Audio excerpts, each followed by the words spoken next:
brains to custom enhancement, we deliver results. Late model racecraft. We talking or we racing?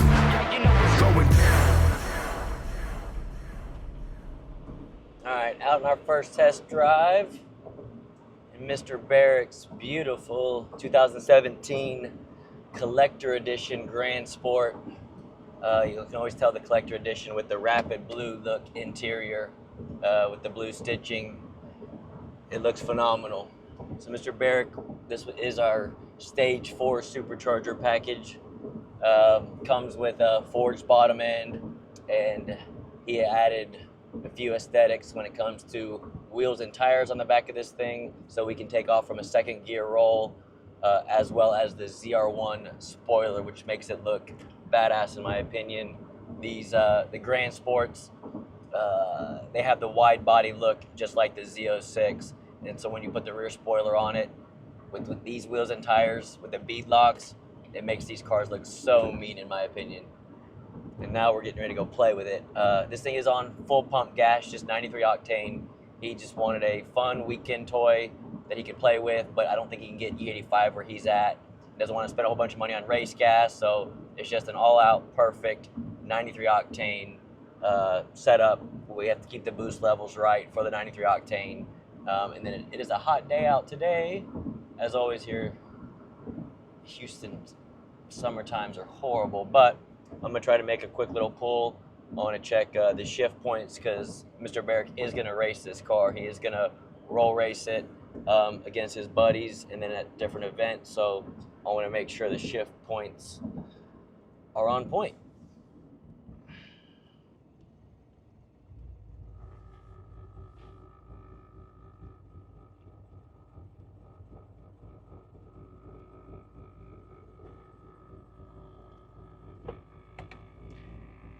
I'll probably try second gear later.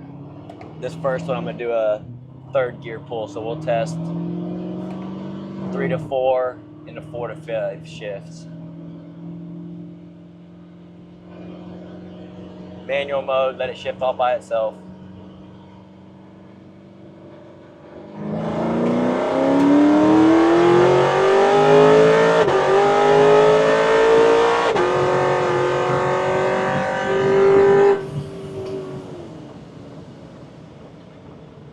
Yeah, buddy. So the Pro Charger is a linear horsepower curve. That was third gear at like 3,500, 4,000 RPMs, and just slowly puts you back in the seat. But once it goes, it does not stop pulling. That thing felt great. The shift points felt good too. So I'll pull over, check out the logs here in a second. And the Pro Charger, guys, with the bypass valves that we run, just normal driving right here, all you hear is all the boost that's not going into the engine, you hear it going into the atmosphere. It sounds so sick. So when you make a pull and you go to let off, likewise, when you're in it, you hear the bypass valve get very quiet. That means all the boost is going in the engine. And as soon as you let off, you hear all the boost go to the atmosphere. We always run the big Mondo blow-off valve for these setups. And also for the Pro Charger, we always upgrade. This one is a D1X head unit.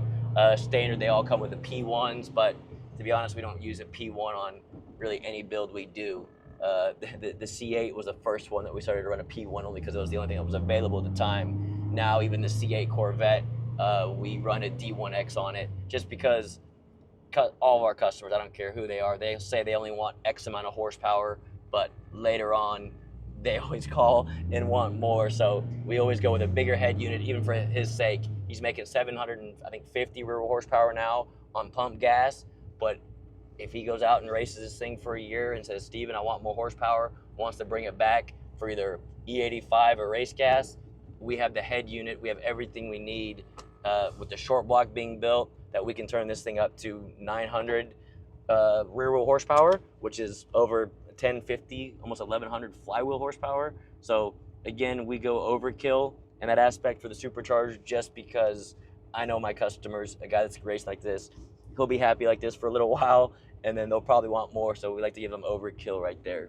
But let me look at this data log, make sure the shift points are good.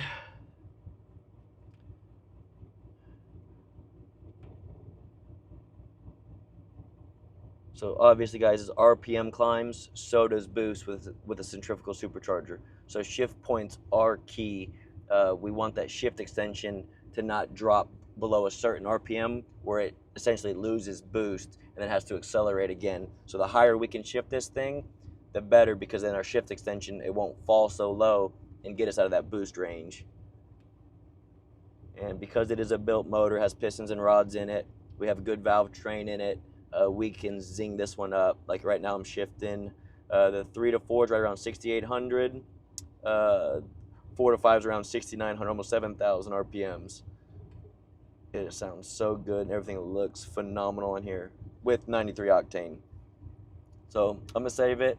I might go do one other pull on the way back to the shop, so see if we can do a second to third gear pull as well. All right, I looked over the log. Everything looks great on this car. Again, we are in Houston summers. Temps aren't always the best, but gotta do what we gotta do. Again, the shift points were good. And then with the Pro Charger, they have a big intercoolers on the front. So intake air temps for pulls like that are great for 93 octane. We do not want air temps to get really, really hot going into the engine. It just loses horsepower, so we do not want that. And with the big air-to-air intercooler that this kit comes with, like I said, we upgrade the head unit. We make sure we have the big air-to-air intercooler on it. Man, it runs phenomenal. So heading back to the shop, if I get time, I'll try to test a 2 to 3 shift with these tires on it. Because I'm on the 18-inch bead lock, I feel comfortable. I'll leave traction control on, but to be honest, probably traction control I could turn off if I wanted to. With these wheels and tires, I'd be comfortable doing it, but there's no point in me. We're not on the track, we're not racing anybody, so I'm gonna leave traction control on if I get a chance to test it. Heading back to the shop.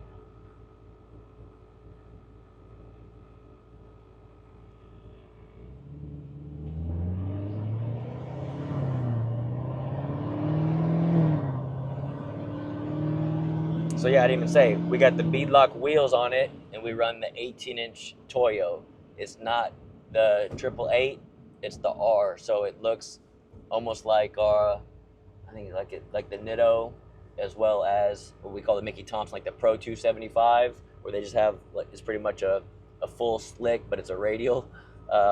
They just have two little lines, two little grooves around them, and these work very well. We used to run the Mickey Thompson 345, the ET Street SS, but the sidewall was softer, I'll say, so the car would walk around on the back. It felt more like a boat. It felt like you were driving on a slick. This Toyo, in my opinion, for you half-mile guys out there or roll race guys, if it's a rear-wheel drive car, this tire is the way to go. It drives phenomenal. You feel very comfortable in the car, no matter if you're a seasoned, I'll call it race car driver, or you're just a weekend guy that's getting on it for the first time. This will make you feel a lot more comfortable. The Mickey Thompson SS we used to run, I'm used to it because I do this every day, but someone that just would hop in the car for the first time and get on it, you'd go to let off even, and the car would just want to sway back and forth because the sidewall was so soft. This sidewall, again, the rubber on it is soft enough to hook up, which we're about to test right now, and then will not give you that walk-in feel from side to side like a boat. So I'm gonna do second gear real quick.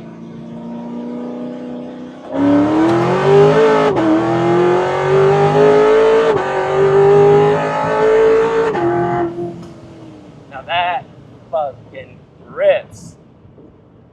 Mike, do just what I did when you go to race your buddies. Do second gear. I was like about 4,000, 4,500 RPMs and just hit it in manual mode, let it shift itself. That felt great. Go from a third gear roll. This thing, when they, just like the other cars, depending on the gearing, once they go into fifth gear, the shift extension is a little bit longer because of the longer gear.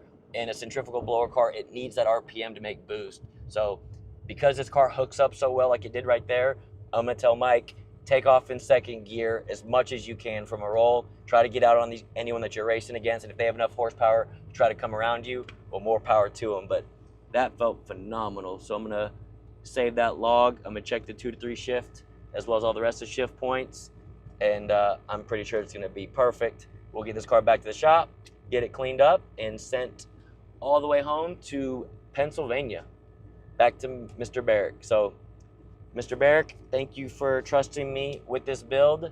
It turned out great. I don't know how long you've owned this car, I forget, but you got a badass car heading your way soon. Till next time, guys.